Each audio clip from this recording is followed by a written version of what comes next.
everyone, thanks for joining us on From Pain Point to On Point. Today I have a very exciting guest. It is SalesScreen CEO, Sindre Holland. Hi, Sindre. Hey. Thanks for joining me. Well, it's great to be here. We are actually in Norway right now because we're here for our annual kickoff, which is really exciting. So we get to do this in person, which we don't get to do very often. So I'm really excited to chat with you today. We're going to talk about metrics, we're going to talk about conversions, we're going to talk about tracking conversions, and we're going to give all of the sales managers out there some actionable tips and tricks, and also just some sage wisdom from Sindre for doing this for over 10 years now, on how you can track your metrics successfully, track your conversions successfully, and gamify the right metrics for success. So we're going to dive right in. And I'm going to ask you a little bit of a throwaway question on this one. I feel like everybody is kind of going to groan when they hear it, but I think it's important to kind of lay the foundation, which is, why is tracking conversions and activities so critical for sales teams? Yeah, it's a big question, but I think if you don't know what you're doing and how you're going to get to goal, it's hard to get to goal. Mm-hmm. So it starts with knowing what you want to achieve and then backing into that, like what is actually going to get you there. Those will be typically your activities, right? So all of our customers, more or less, they track sales. Like, oh, that's what we want to do, so should we gamify sales then?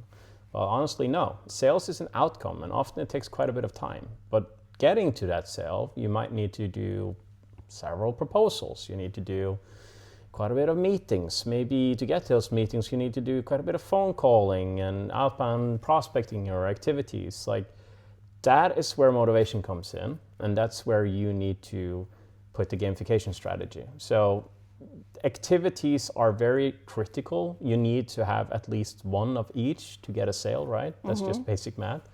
And the more you have, the higher probability is that you're going to get quite a bit of them. But at some point, you run into fatigue and you will have so much activity that what you're doing is not delivered with enough quality. And at that point, you need to realize that through looking at the conversion rates. So that's between each step. How many phone calls you actually need to get that meeting? How many meetings do you need to send that proposal? And how many proposals out do you need to get that closed one deal? If you don't know your conversion rates on each step, you tend to add more and more activity while you actually should have been focusing on perhaps coaching them and adding skills and just making sure that your time is spent most efficiently. So it's important to have a balance. You need activity, and you need to have good activity. Yeah, do you feel like a lot of the sales managers that we talk to do that exact thing, where it's like they have a revenue goal and their team isn't hitting that goal, and so instead of like going back and kind of looking at, what are all of the things, if we need to hit X amount of number in revenue, let's back that out to how many meetings we need, how many calls we need, how many emails we need, what our pipeline needs to look like, et cetera. And instead are just throwing activities and like ramping up. Yeah, I think that's most common, honestly. Yeah. It's like not that many actually sit down and think about their sales process in the nature of what are we actually going to ask the reps to do specifically? What is it that they need to do to get there? And they need to see the path to goal. They need to understand what is it that I need to do here day in and day out in order to actually get on top of that leaderboard or to hit my target. So it's a bit of a thought exercise, but once you've done that, you can definitely really hone in your strategy on motivation, your strategy on hitting your target and back into that number that you want to get to through the lens of what they're actually going to do. So yeah, it's important. I think more people should take the time to do it. It depends on the industry as well. Of course, in software, they are quite advanced. So you see, RevOps specialists and these types of roles where they hone in on this thing and this is all they do. And then you have other businesses. We work with quite a bit of call centers. Mm-hmm. And some of them might have that mentality of like, you're going to hit 250 dials every day, because that's what the best have done, and they hit target, and that's what you should do. So it's like anecdotal almost. So Yeah, and call centers are a good example too. I think what is also interesting, and it's something that we've talked about a lot at SalesScreen when we were just going through, our ICP and also kind of what our strategy is going to be, which is, you need to have a certain amount of productivity, but you also need to have a certain amount of quality, and that quality doesn't just exist within the pipeline, that quality doesn't just exist within the deal cycle, that quality also exists after that customer is already signed, and making sure that that customer is the right fit for whatever service you're providing. So just to kind of bring it back to gamification, how does gamifying these activities make a difference in the success for sales teams? Yeah, so there are different types of sales processes, right? You could have the very rapid transactional ones, like the BDR, SDRs that's setting up meetings for account executives and software, or like, the ones doing the dials to get that next mortgage conversation going and get the proposal out, or insurance policy or whatever that is. And they are much quicker. So in that sense, going from activity, picking up the phone, to selling is very condensed, and you need to gamify that activity, or you could even have success gamifying the outcome, the sale. But on the other side, if you have a longer sales cycle, gamifying the outcome, everyone wants sales. Like if you're going to do a big $50,000 contract, of course I want many of them, but it's not just pick up the phone and dial more. That's not how necessarily you get there. And it's not easy for anyone to sit and think about these are the exact activities you need to do to close more 50K deals. In that environment, what we see people gamify with success then is that they gamify activities that are tough for them to do, but is important. So it requires quite a bit of motivation to actually get their attention and get them to do that stuff. It could be consistent prospecting and doing some dials for sure. But it could also be something that isn't incentivized or really talked that much around in the sales process. Like if you have an important event that you're hosting locally with your team, you could get the whole team to have like a quick competition and some incentives around getting people to attend that event. So getting people to sign up. So I reached out to a person in my network to get them to sign up to the event, and then another activity could be I got to sign up for the event. And now you're gamifying an activity that they can influence very quickly, and then you has a tremendous impact on getting more pipeline for everyone and getting more deals for the company. So like you can leverage gamification to gamify the stuff that isn't necessarily comped and intrinsically, they are moving towards, because of course they want to do meetings or sales calls or like that's going to pay the bills, but things that is important for them to hit their goals, but they don't necessarily see. Yeah. So it's like, what do you gamify? And I definitely recommend gamifying activities that require a bit of motivation to do, and that is very quick for them to go from deciding themselves, like, I want to do this now, to get it done. Like, it's not like, oh, I decide I want to close more 50K deals, now go get it done. That's hard to do, right? Yeah. But go ask someone for a referral, go ask someone to sign up for an event. That's something I can do very easily. That's the stuff you want to gamify. Yeah, I think it's so funny when people want to gamify revenue, because it's like everybody wants to hit revenue goals. Yeah. Like we're all motivated to hit the revenue goal. That's what we're working towards.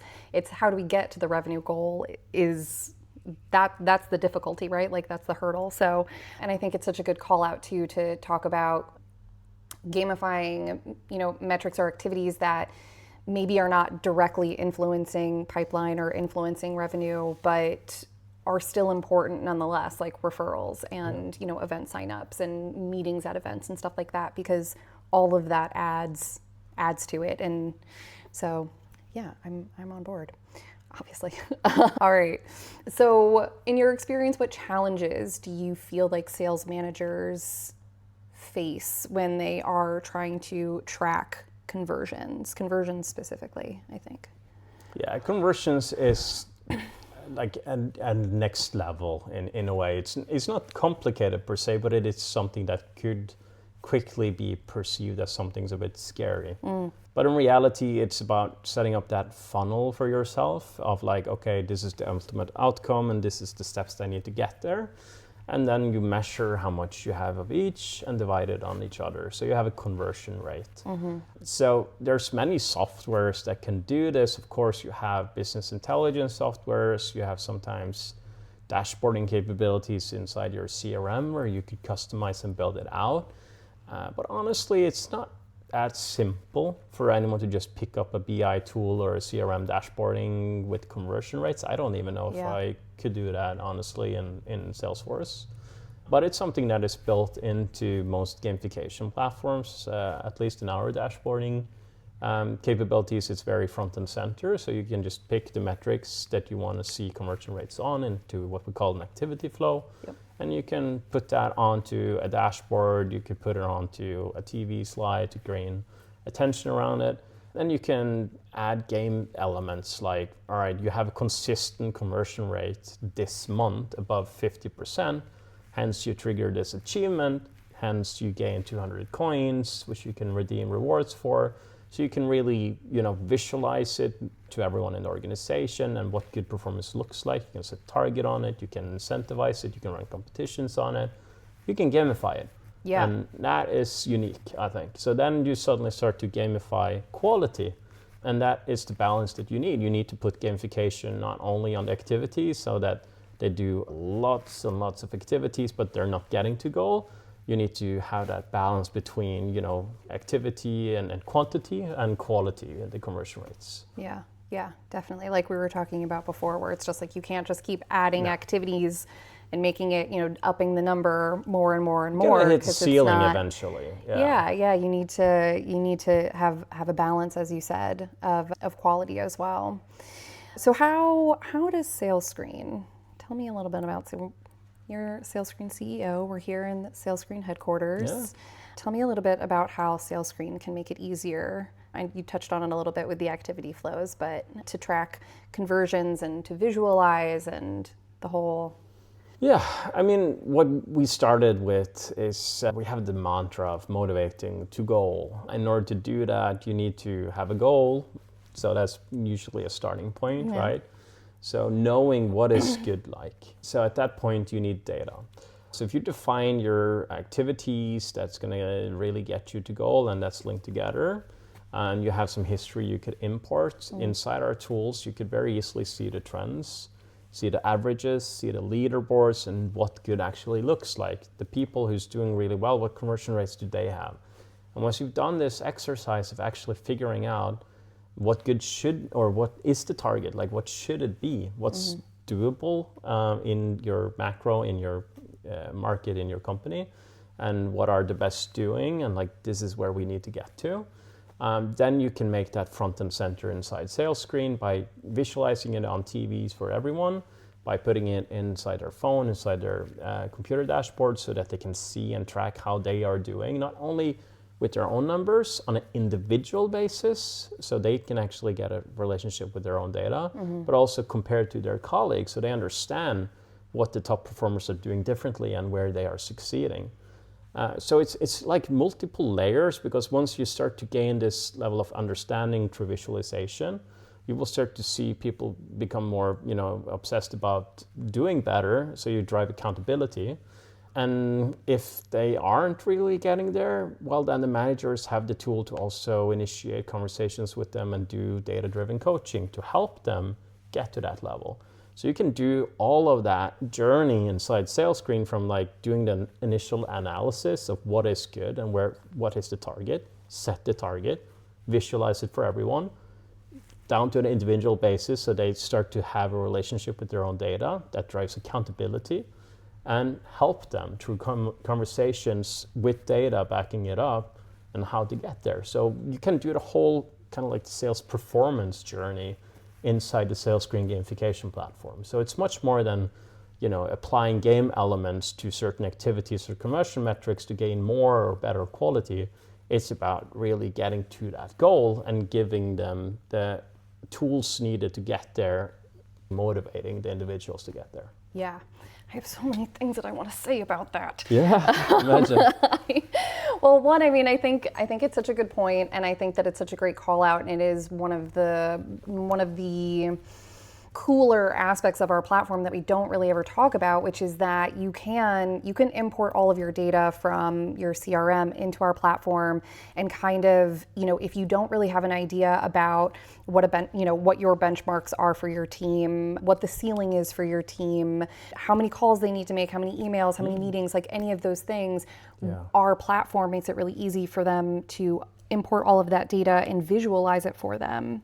And it allows them to set that all up in a really accessible way for their sales teams. And I think that's really powerful. And I think, you kind of said it about it being about sales performance. It's gamification, but it's also about visualizing sales performance. And that really is the foundation of everything and the foundation of our platform. And why gamification is so powerful is because you can really see it. You can really see that whole journey from start to finish. Yeah. And just to tag on that, like I would say almost half of our customer base doesn't even have an integration towards any system. Yeah. So how does that work in those cases, right? They have no idea. And that's in for many customers, that's how we got started. We were their sales and activity tracking tool.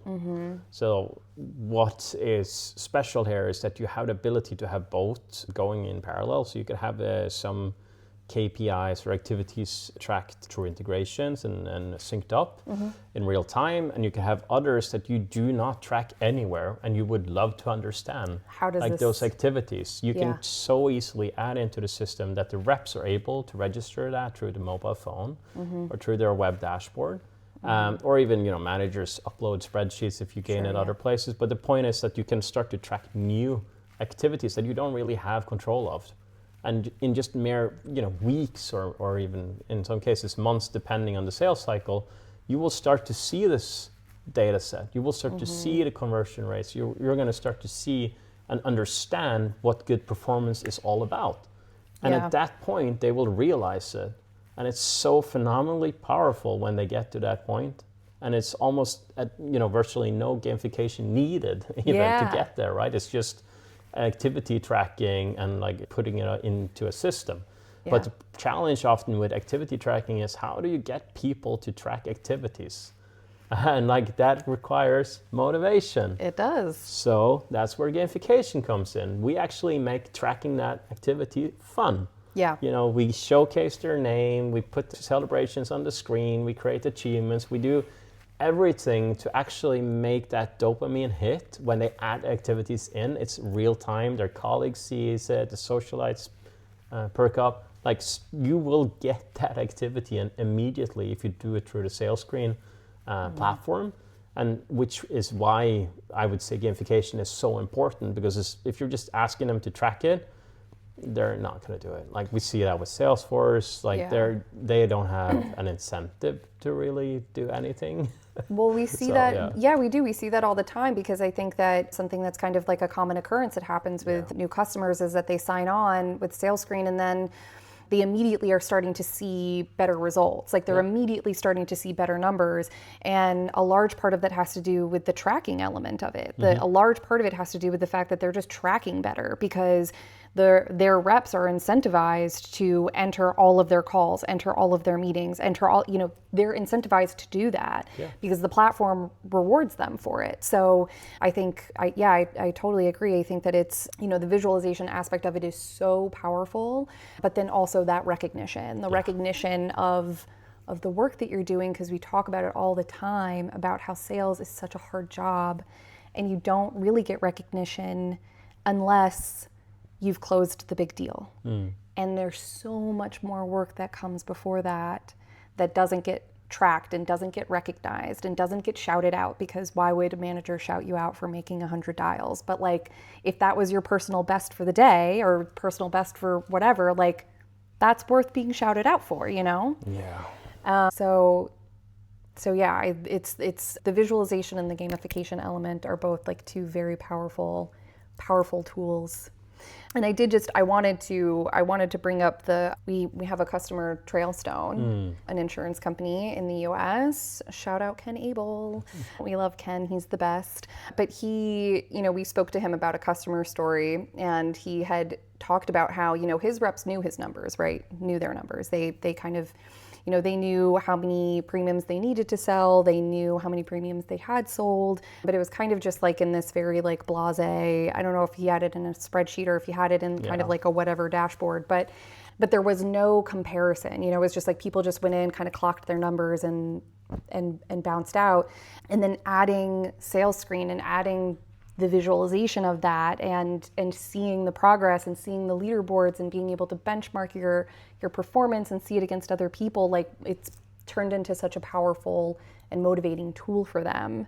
And I think it's just backs up everything that you said of it unlocks the next level of performance. Yes. So, yes, they had the data, they were tracking it, they could see the conversion rates, they knew how much they had to do, but they were missing the visualization part. So they didn't know how they were doing compared to their, peers. They didn't know what the best were actually doing. That wasn't necessarily visible for everyone. Yeah. Like that level of transparency, of visualization, it can definitely unlock that next level of performance. That's what it did for Trailstone and for also, many other customers. Yeah, we were talking earlier before we started filming, but you were telling me about Fortum, who also had kind of like this exact.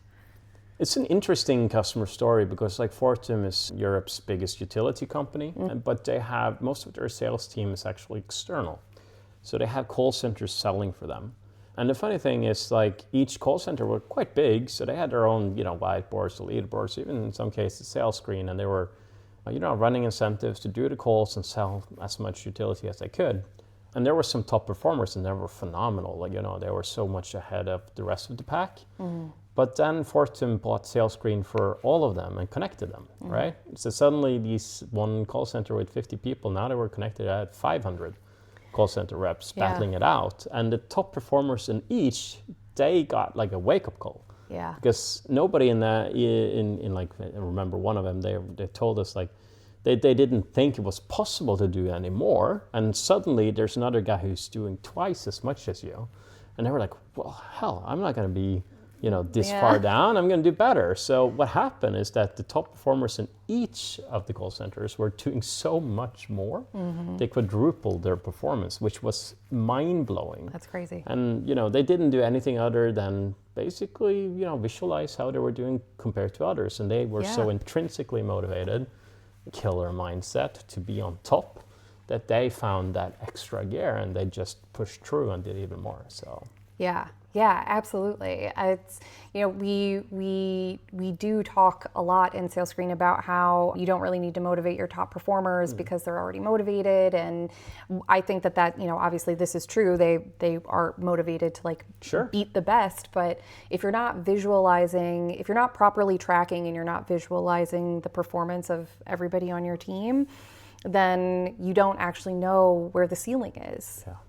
And that's and you so should powerful. raise the ceiling, right? We're always talking about raising the bar, but like do that through targets and do that through achievements. Like if you have a killer who's already on top of the leaderboard and is consistently so, you could add in a couple of high-hanging achievements that is outrageous, right? Twice what the best performer they've ever done before, and that's suddenly becomes a talking point, and it's like, oh, I really want to do that one day. Like nobody has unlocked that achievement ever. I'm going to be the first one to do so, right? Mm-hmm. It's kind of like running a sub 2-hour marathon. That's just so mind-blowing that if you have some of those very hard to hit goals with recognition, visualization, accolades around it, you're going to have your killers really fight for it, and your achievers as well, but like especially those who wants to really unlock that very best thing. So you can raise the bar for your top performers as well. Yeah, well, and the other thing too is that if you're raising the bar for your top performers, you're raising your bar for the middle performers, right? So it's like everybody, it's like, what is that saying? It's a rising tide lifts all ships, right? So it's like you raise the bar for everybody and everybody kind of like goes up. Because nobody wants to be last. It's the power of visualization, for sure. Nobody wants to be last on the leaderboard. That's definitely true. We do not necessarily visualize the ones who's last on the leaderboard. Yes. We wanted to, at least I recommend my clients to be like, focus on what good looks like and make it so that if you're on the TV, then that's a great thing. Like that's recognition, right? Yeah. And of course, you're going to give them access themselves to see how they're doing compared to the ones who are just above and below them, so that they know what good looks like and they know what next up is, but you don't necessarily, hang them out to dry. Yeah. Yeah, no, it's definitely positive reinforcement is the way to go with gamification. We've seen some gamification. We've seen flavors. Yeah, we've seen it go a little bit wrong sometimes, and that's always a bummer because it's supposed to be fun and it's supposed to be about recognition and it's supposed to be about motivating and building a real culture around it. I think our most successful clients are the clients that have really they dove right in and they've really made SalesScreen a part of their culture, and they've made gamification part of their culture, and performance a part of their culture. Yeah, absolutely. Yeah. And it's really kind of it's almost hands off for them now. They can just kind of like let it run. I think about, we have a customer interview. They love their TV screens. They love their celebrations going off. That's like a huge thing for them. Yeah.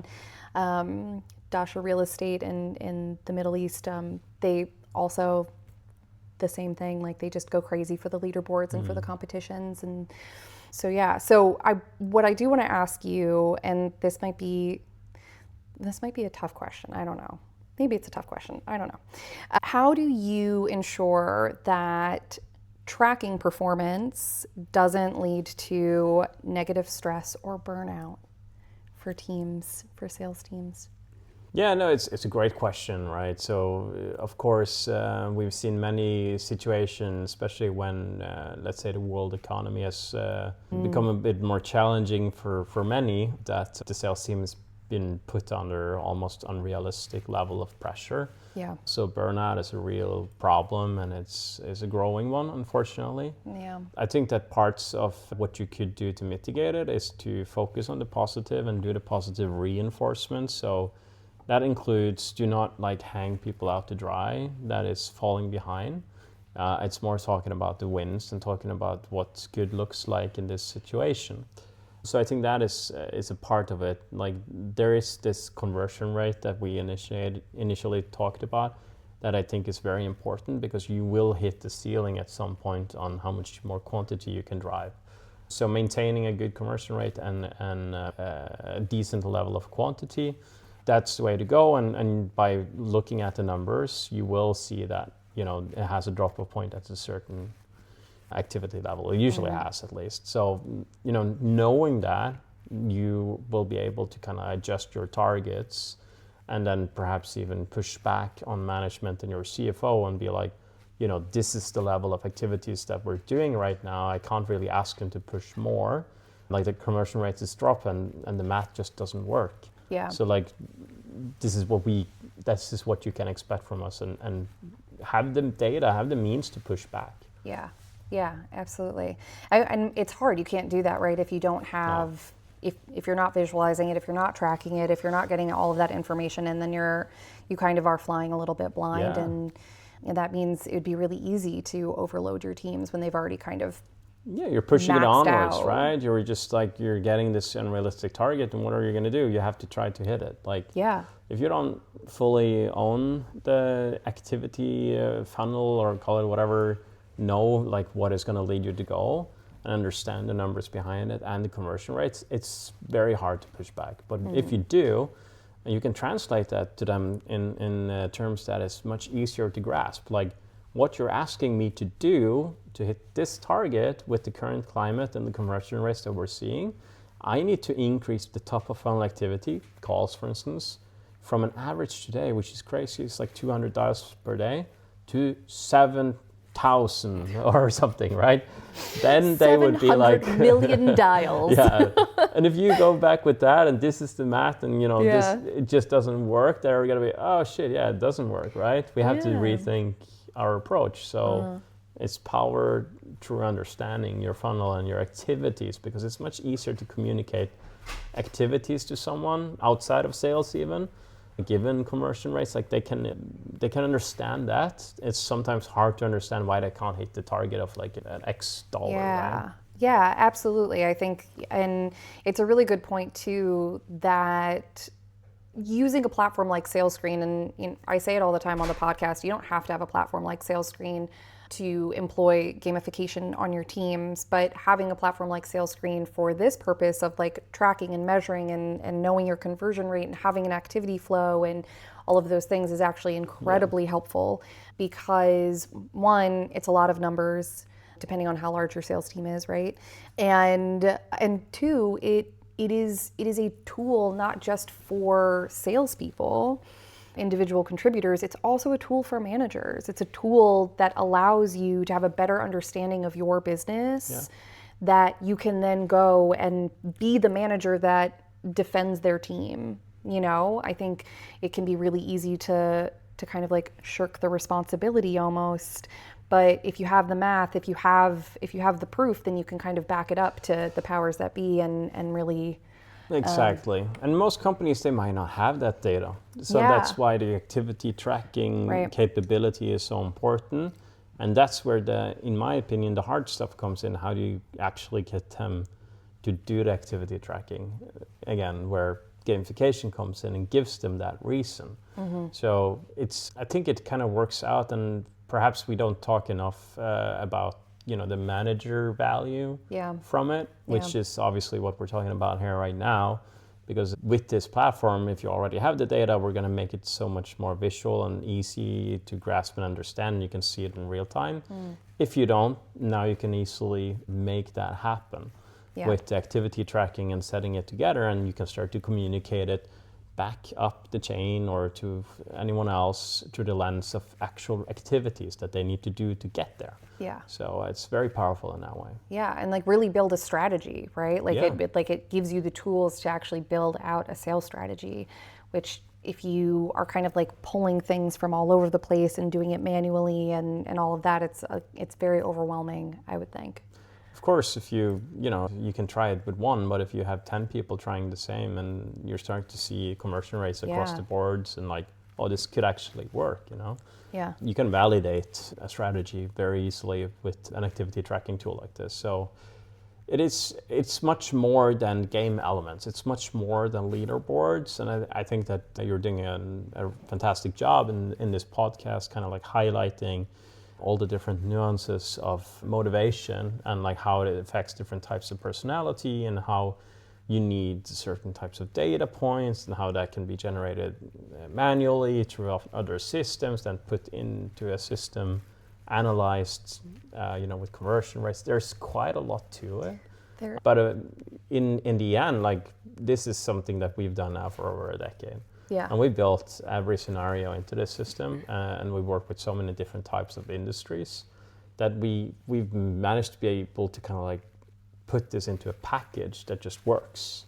So like we love to get going with a new client and to really unlock that level of sales potential and like help them set it up and help them be their partner through the journey as, their strategic gamification advisor and redo different steps as they grow, as they change, and as we see, they need to test out different things and they have different problems. So it's really a rewarding type of software to work with. It is. I'm a bit biased. But. I'm a little bit biased myself, but I agree. I do think that it's really rewarding. I think that one of the things that we always have such a hard time with SalesScreen is we have a hard time talking about it sometimes because it can solve every problem. Like we're always like struggling because it's like we talk about use cases all the time on the sales team. And why is that? It's because it's human. Yes. I mean, really, it so is this. I'm so proud of our platform because it really does cater to every style of contributor, right? Like every style of user can be tapped into and kind of given the foundation to be their best seller or CS person or whatever it is that you want to use this for. I think it's really fantastic, and I don't know if I've ever used a platform like SalesScreen before. No, it's a special category, but I think it's one that recognizes that sales isn't just a numbers game.